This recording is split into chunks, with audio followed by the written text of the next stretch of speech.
ชอบพอจังหวัดนครนี่ต้องฝึกเอาฮะเก่งปราดเปรียวเคยไปเจอกันครั้งหนึ่งตอนนั้นเป็นลงอุโบสถปีที่แล้วเป็นลงอุโบสถที่วัดพระธรรมกายโอเรกอนก็จะรวมตัวกันครับทุกวัดแล้วก็ไปลงอุโบสถกันเรียนอุโบสถกันใช่ใช่ดีมากดีมากเป็นสังฆสามัคคีก็ท่านอาจารย์วุฒิแหละเป็นผู้คิดขึ้นมาว่ามาที่วัดธรรมกายแล้วก็เราบอกว่าเราจะทำปฏิโมกข์เรียนกันนะ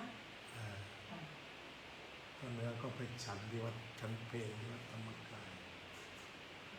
แล้วก็ลงปาฏิโมกข์เลยอาจารย์ดร.สมบัติที่เป็นเจ้าว่าธรรมกายปัจจุบันท่านก็เป็นคนใต้เหมือนกันคนนครคนมะนาวานก็เลยได้ธรรมะสามัคคีเรียนกัน9 วัดแต่เดี๋ยวนี้ดีมากวัดเขมรก็มาด้วยช่วงนั้นก็ตมาก็พบพระเขมรก็บอกว่าทางบ้านเราทะเลาะกันขอให้เรารักกันไว้จะได้เป็นที่พึ่งรักกันไว้ดีสามัคคีกันไว้ดีเราตัวแทนศาสนาเดียวกันให้ถือว่าเป็นศาสนาเดียวกันวัฒนธรรมเดียวกันเหมือนกันไม่ต้องไปทะเลาะตามกันทุกคนก็เห็นด้วย อ้าวนะถ้าอย่างนั้นก็ผ่านไป5 นาทีน่าจะเริ่มสวดเดี๋ยวอาจารย์ท่านคงจะมาน่าจะมีภารกิจ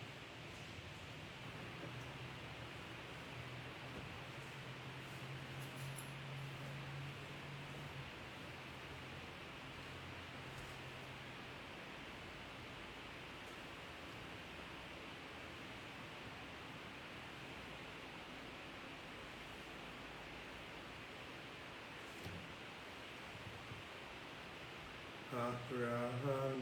สัมมาสัมพุทโธภะคะวะพระผู้มีพระภาคเจ้าเป็นพระอรหันต์ดับเพลิงกิเลสเพลิงทุกข์สิ้นเชิงตรัสรู้ชอบได้โดยพระองค์เองพุทธังภวันตังอภิวาเทมิข้าพเจ้าอภิวาทพระผู้มีพระภาคเจ้าผู้รู้ผู้ตื่นผู้เบิกบานสวากขาโตภะคะวะโตธัมโมพระธรรมเป็นธรรมที่พระผู้มีพระภาคเจ้าตรัสไว้ดีแล้วอามันนามัสสามิ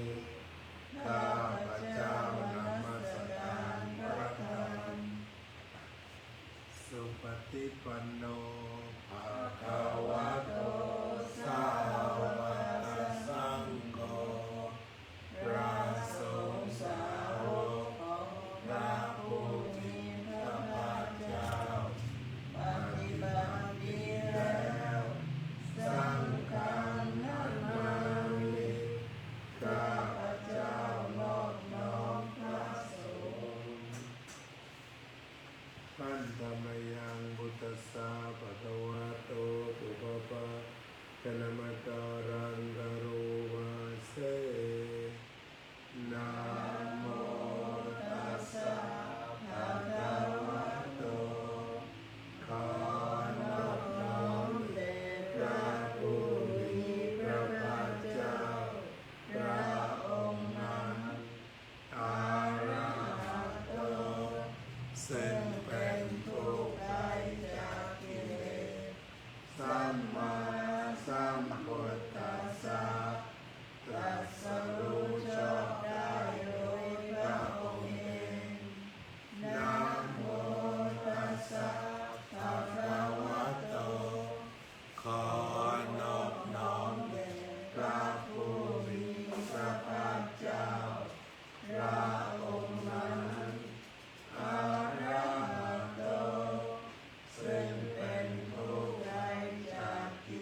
อันธมยังพุทธาภิทุติ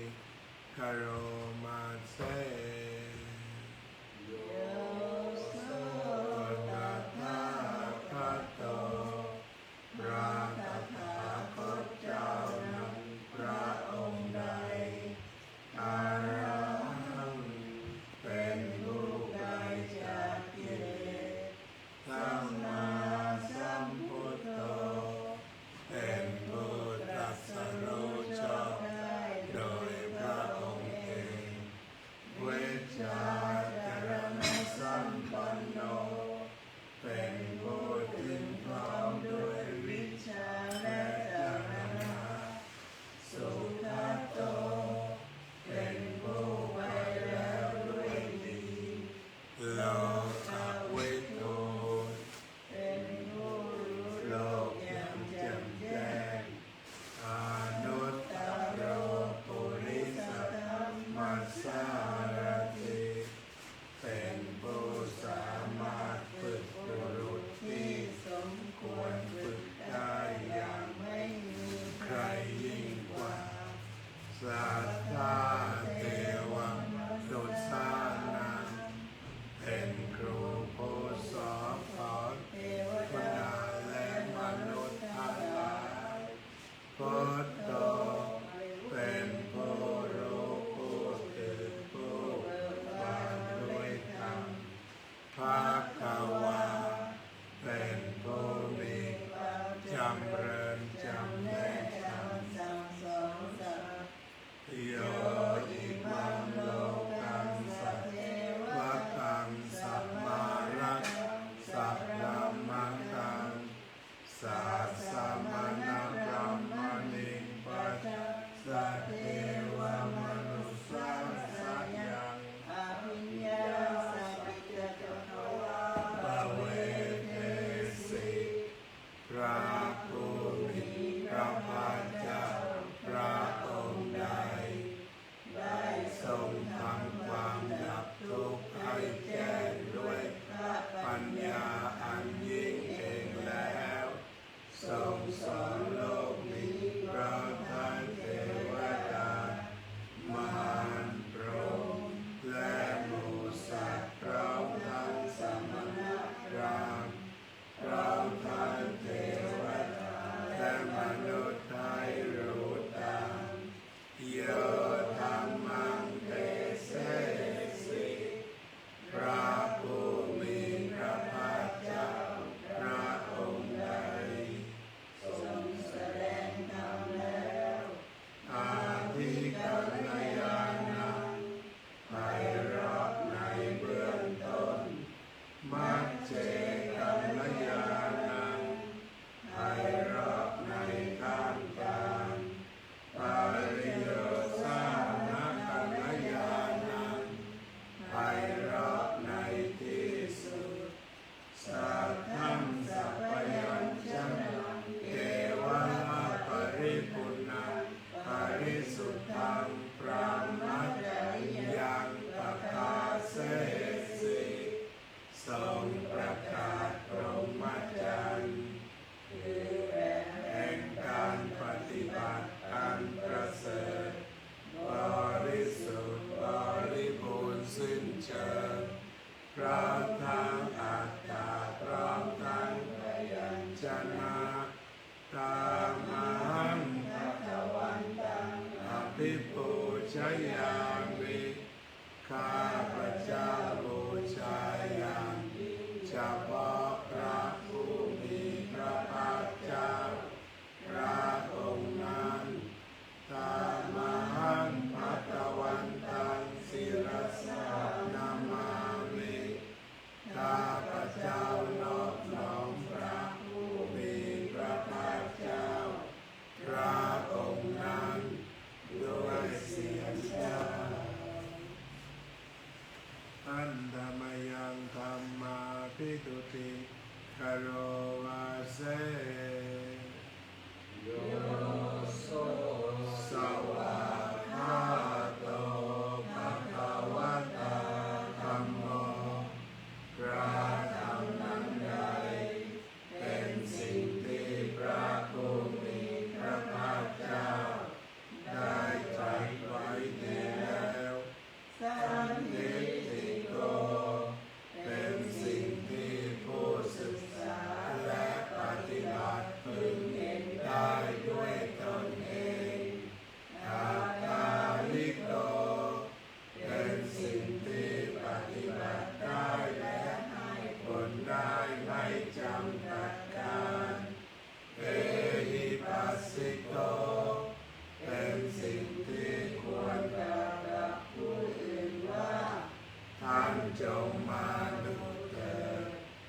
ที่ควรน้อมเข้ามาใส่ตัว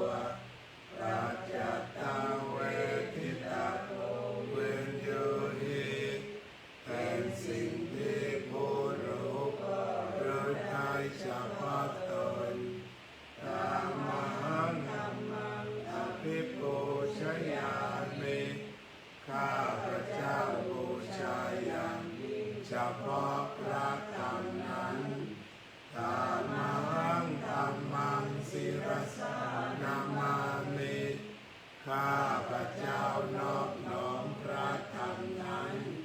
ด้วยเสียงกล่าวขันธรรมยังสังฆาภิตุติคารวะเช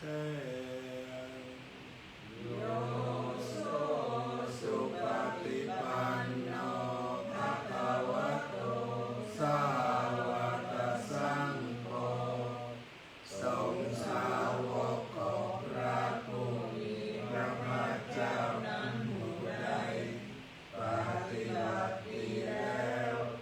บูชาปฏิปันโนภะคะวะโตสาวกสังโฆสงฆ์สาวกของพระผู้มีพระภาคเจ้าผู้ใดปฏิบัติตนแล้วยายาปฏิปันโนภะคะวะโตสาวกสังโฆสงฆ์สาวกของพระผู้มีพระภาคเจ้าผู้ใดปฏิบัติเพื่อรู้ธรรมเป็นเพื่อออกจากทุกข์แล้วสามีจิปฏิปันโนภะคะวะโตสาวกสังโฆสงฆ์สาวกของพระผู้มีพระภาคเจ้าผู้ใดปฏิบัติสมควรแล้วยาทิทางได้แก่บุคคลเหล่านี้คือจัตตาริปุริสยุคตานิอัตตาปุริสยุคตาคู่แห่งบุรุษสี่คู่นับเรียงตัวบุรุษได้8บุรุษเอสะภะคะวะโตสาวกสังโฆนั่นแหละสงฆ์สาวกของพระผู้มีพระภาคเจ้าอาหุนายโยเป็นสมควรแก่สักการะที่เขานำมาบูชาปาหุนายโยเป็นสมควรแก่สักการะที่เขาจัดไว้ต้อนรับทักขิณายโยเป็นผู้ควรรับทักษิณทานอัญชลิการนิโยเป็นผู้ที่บุคคลทั่วไปควรทำอัญชลีอนุตตรังปุญญโลกัสสะเป็นเนื้อนาบุญของโลกไม่มีบุญอื่นยิ่งกว่าธรรมังอภิปูชยามิข้าพเจ้าบูชาอย่างเฉพาะพระสงฆ์หมู่นั้นธรรมังสังฆังศิรสานามามิข้าพเจ้านอบน้อมพระสงฆ์หมู่นั้นด้วยเสียงกล่าวเปิดไปหน้า36เลย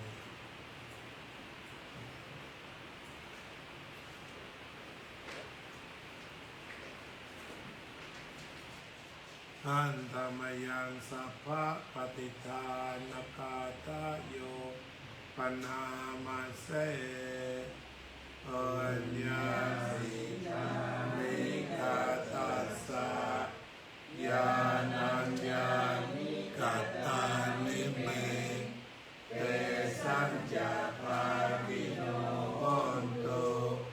สัตตานันตาปมารตาสัตว์ทั้งหลายไม่มีที่สุดไม่มีประมาณจง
ำลังท่องเที่ยวอยู่ในภพน้อยภพใหญ่ก็ดี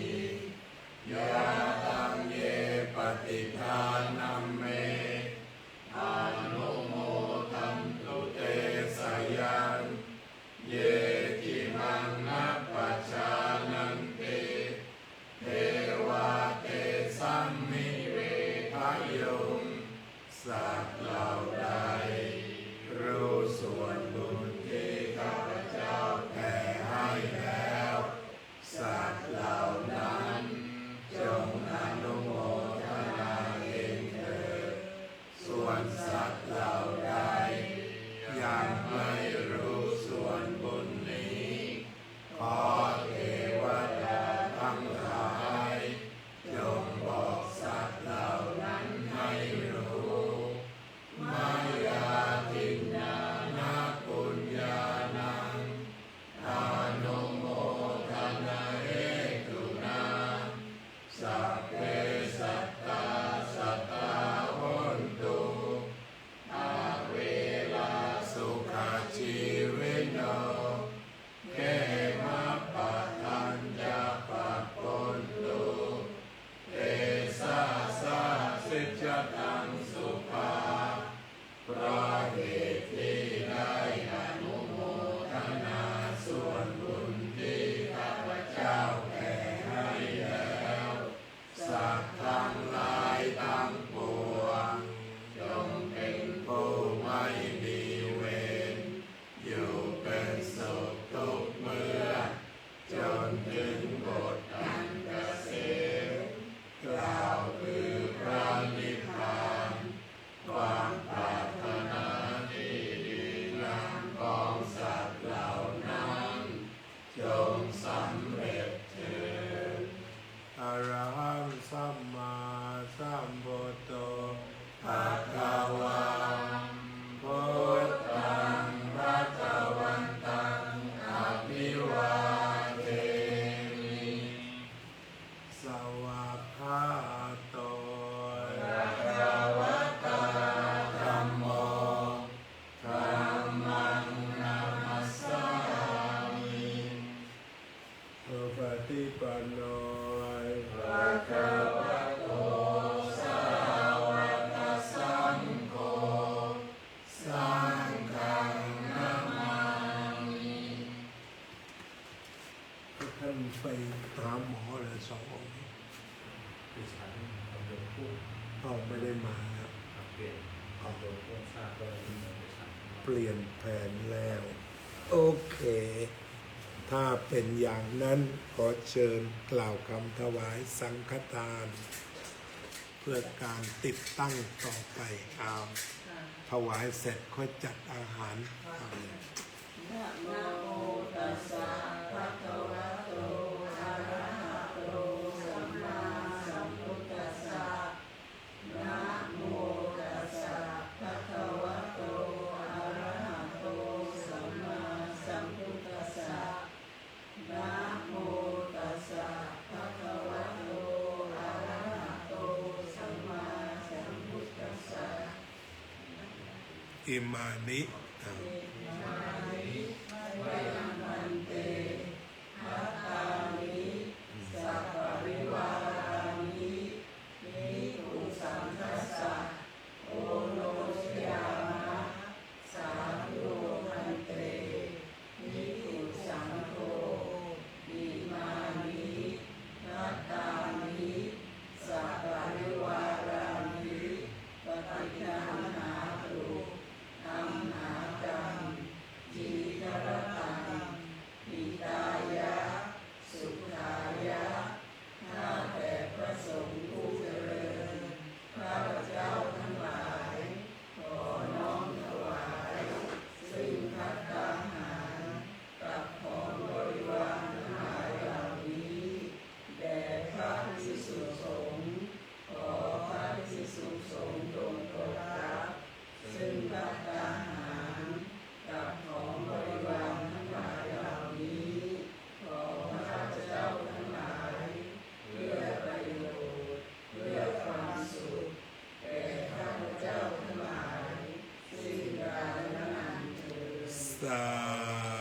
ธุท่านผู้ใดจะกรวดน้ำแห้งกรวดน้ำก็ขอเชิญได้โยมสองคนนี้ก็จะมาถวายสังฆทานที่หลังนี้ก็เนี้ยกล่าวเสร็จแล้วก็กรวดน้ำเลยโยมมีหรือเปล่า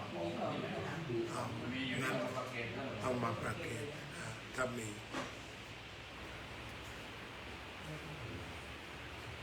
สิ่งใดประเคนได้เลย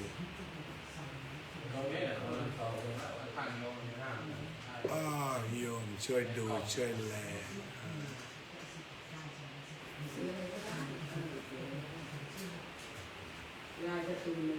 ค่อยๆทำค่อยๆทำไม่ต้องรีบไม่ต้องรีบทำ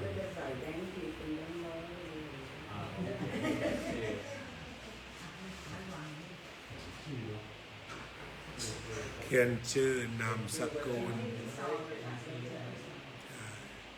มีปากกาไหมทำสบายทราบเจตนาแล้วไม่เครียดอะไรมากมาย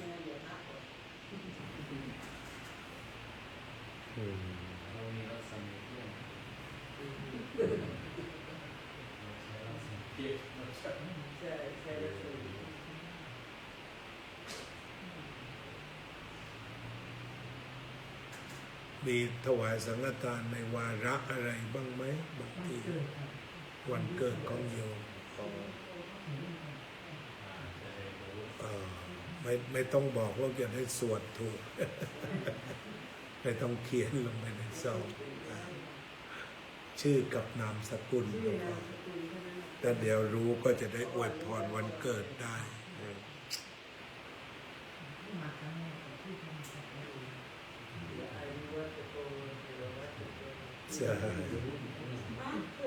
ยิ่งครั้งแรกยิ่งต้องทำช้าๆค่อยๆบอกใครแนะนำให้มาครั้งแรกเนี่ยพี่คนไหนเจ้าของเลย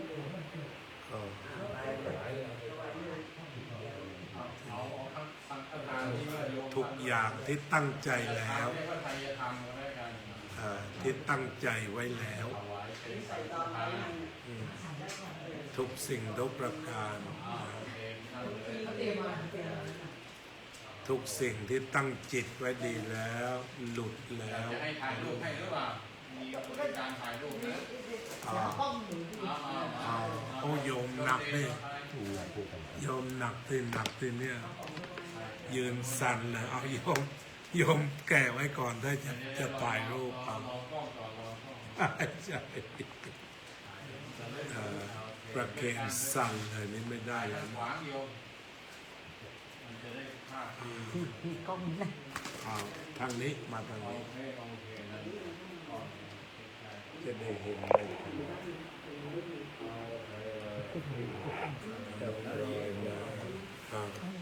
มุมนี้ยืนท่านประเคนท่านยืนตอนยกถ่ายตอนยกเห็นไหมเรียบร้อยนะเอาวางตรงนี้กันเอาซองไปที่อาจารย์ท่านได้เขียนโมทนาบัตรทีหลังเราพาไป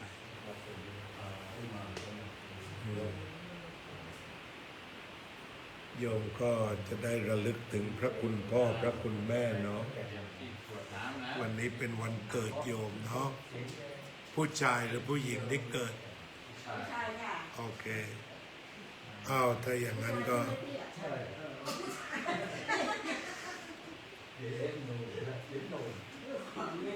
ค่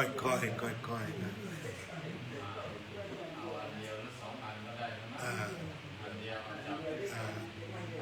ถ้าได้บวกหัวใจแล้ว2 ดวงเป็น1 เดียวก็อันเดียวพอถ่ายรูปให้อีกถ่ายรูปให้อีกในฐานะวันเกิดก็จะมีกลอนเล็กน้อยให้ระลึกถึงโอ้แม่จ๋าพระคุณแม่แผ่ปกเกล้าโอ้แม่จ๋าผู้เฝ้าเข้าเกื้อหนุน โอ้แม่จ๋าผู้เมตตาผู้การุณโอ้แม่จ๋าผู้ค้ำจุนไม่ห่างไกลน้ำใจแม่สะอาดแท้กว่าทุกสิ่งน้ำใจแม่สะอาดยิ่งกว่าสิ่งไหนน้ำใจแม่สะอาดเกินกว่าสิ่งใดน้ำใจแม่มีไว้เพื่อลูกเอ๋ยเปรียบพ่อแม่ดังโคมทองของชีวิตช่วยชี้ทิศช่วยนำทางช่วยสร้างสรรค์ให้ความรักให้ความรู้ชูชีวันลูกจงมันกตัญญูรู้แทนคุณอันนี้ก็เป็นวันเกิดของคุณโยมก็ระลึกถึงผู้ให้กำเนิดคือบิดามารดาซึ่งเป็นพระพรหมของลูกแล้วก็เป็นทุกสิ่งทุกอย่างดังคำกลอนที่ว่าเป็นธนาคารเป็นพระพรหมเป็นร่มไทรเป็นผู้ให้กำเนิดเกิดลูกรักเป็นผู้ให้ที่พักพิงอาศัยเป็นผู้ให้ความการุณอุ่นกายใจเป็นผู้ให้อะไรไม่รามือก็หมายความว่าบิดามารดาให้ชีวิตให้เลือดให้เนื้อให้กระดูกให้ทุกสิ่งทุกอย่างให้ปัจจุบันให้อนาคตการมาทำบุญอุทิศถึงท่านด้วยเป็นการแสดงความกตัญญูกตเวทีต่อท่านและการมาทำบุญวันเกิดเพื่อให้ได้บุญคือมีความสุขและสงบการทำบุญวันเกิดโยมเลือกมาวัดก็เลือกบุญแปลว่าเย็นแปลว่าสงบแปลว่าปลาบปลื้มฉะนั้นชีวิตโยมต่อจากนี้ไปจะมีแต่ความสุขดังที่พระพุทธองค์ตรัสว่าสุขโขปุญญัสสะอุจจโยเลยแล้วก็มีแต่ความสุขเพราะมาทำบุญนัตถิสันติปรังสุขขังสุขอื่นยิ่งกว่าความสงบไม่มีบวก2 อันกลายเป็นสุขสันต์วันเกิดอย่างลงตัวฉะนั้นในชีวิตของโยมตั้งแต่บัดนี้เป็นต้นไปจงมีความสุขและสงบเย็นบำเพ็ญประโยชน์ตนและประโยชน์ผู้อื่นสืบไปเถิดจะกรวดน้ำกันละนะยะถาวาริวหาปุราปริปุเรนติสาคารังเอวะเมวะอิโตทินังเปตานังอุปกัปปติอิจิตังปฏิตังตุมหังคิปะเมวะสมิจจตุสัพเพปุเรนตุสังกปปาจันโทปนรโสยถามณิโชติรโสยถาสัพพิติโยเววัชชันตุสัพพะโรโควินาศตุมาเตภวัตวันตรายโยสุขิติโยโกภวะอภิวันทนาเสเลสนิจจังวุตตาปัจจายโนจัตตารโธรรมาวัฏฏันติอายุวันโนสุขังภาลังอายุวัฏฐโกธนวัฏฐโกสิริวัฏฐโกยะสวัฏฐโกภลวัฏฐโกวันนาวัฏฐโกทุกขวัฏฐโกโหตุสัพพะทะ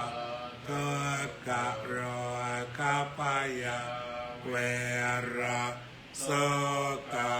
สันตุจุปัฏฐวะทะเนกา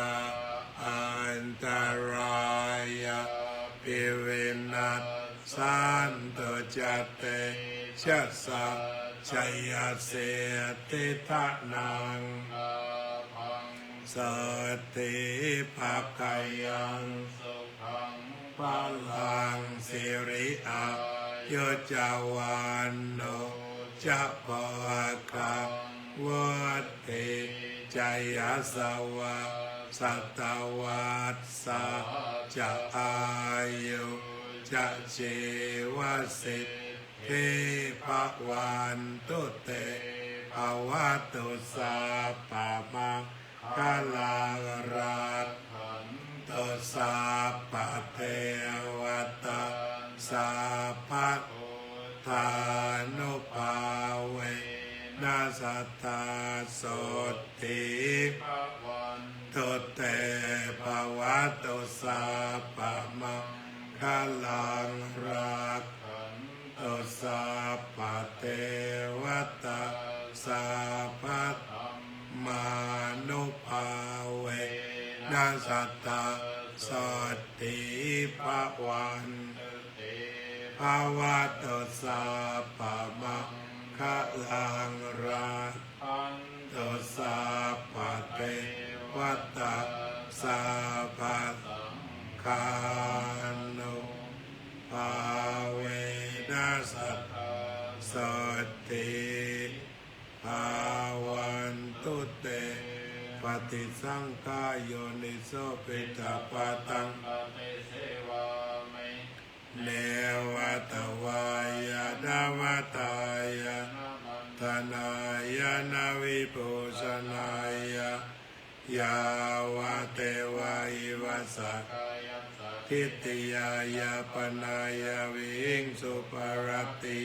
ธรรมจริยาดุขายาเอติปุรานัญจเวทนังกามินาวันจเวทนังเทสามิยาตราจะเมภวิสติตาจะพาสุวิหารจติขอท่านสาธุชนทั้งหลายได้ประโยชน์ได้รุ่งโรจน์ปัจจุบันอนาคตได้งอกงามในธรรมะพระตถาคตกิเลสลดใจสบายคลายร้อนรนให้พ้นทุกข์พ้นโศกพ้นโรคภัยกระทำการใดๆสำเร็จผลมีความสุขท่ามกลางญาติและฝูงชนไม่ยากจนมีทรัพย์พอก่อสุขสุขสันต์วันเกิดนะจ๊ะอ้าวโยมทำการแทนโยมพะเยาได้ไหมหาเทียนเล่มน้อยๆมาปักใช่พอไหวไหม